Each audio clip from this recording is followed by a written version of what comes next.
I gotta admit, no lie, this story sounds awesome. It sounds amazing. I mean, you have a single black woman, 8 months pregnant, taking on the government of the United States of America. She's affiliated with what the government labels as a terrorist organization. She's facing 150 years, yet she comes out unscathed with no lawyer. This story is amazing. It sounds just like a story straight from the pages of Hollywood itself, and that's what scares me. Anybody who has ever been incarcerated, anybody that has ever done time in a jail or prison cell knows that even with the lawyer, you facing 150 charges for conspiracy against the United States of America and coming out with minimal damage is a maybe. That's a maybe. But you going against the federal government without a lawyer and coming out with no damage, hands clean, is an almost near impossibility. Either you did a lot of snitching or you did something else. Makaveli Shakur didn't do any snitching, but I'm afraid she gave up something way more valuable.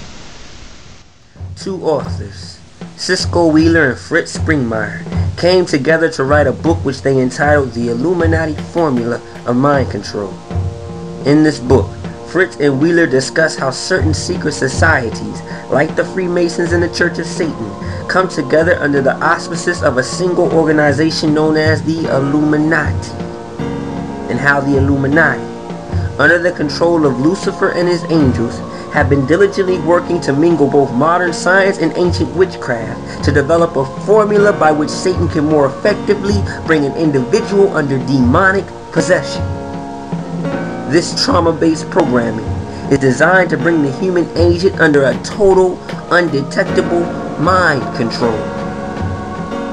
This trauma-based programming makes the human being into a slave, easy to control, a human robot.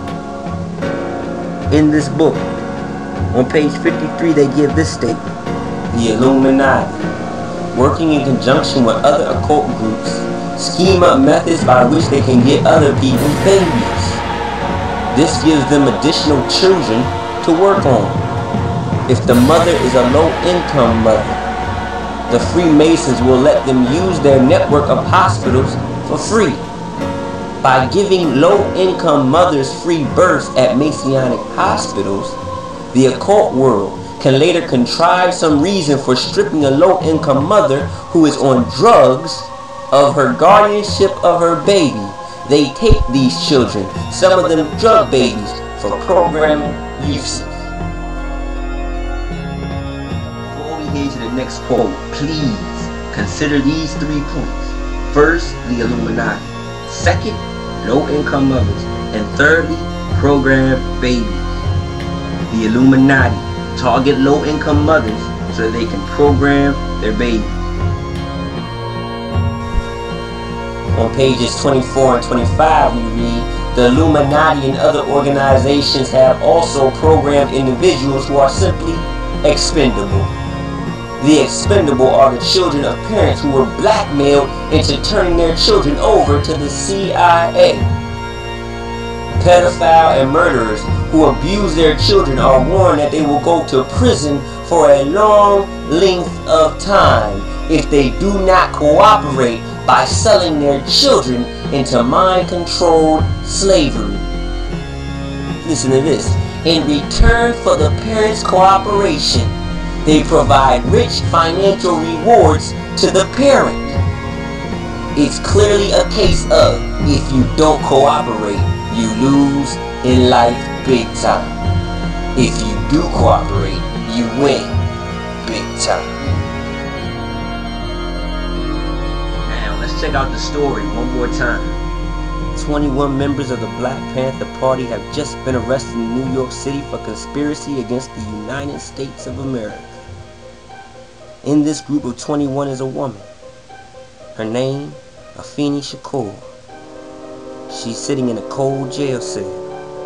She's facing 150 years. 150 years for 150 charges. She has no money. She has no lawyer. And to top it all off, to add to the stress, she's 8 months pregnant. One day, she gets a visit from a member of the CIA. He's there to offer her a proposition. A get down or lay down proposition. The proposition is simple. Her life in return for the life of her unborn child. If she takes it, he says, she's promised a future of wealth and fame. But if she refuses, he says, she's promised that this child will never even know her name, let alone see her again. So, what you gonna do? He asked. She takes the deal. Her life in return for the life of her unborn child. And soon she's acquitted. Acquitted of 150 years. 150 years and 150 charges. 1 month later, in Harlem, New York, baby LaShawn is born. Later to be named Tupac Amaru Shakur.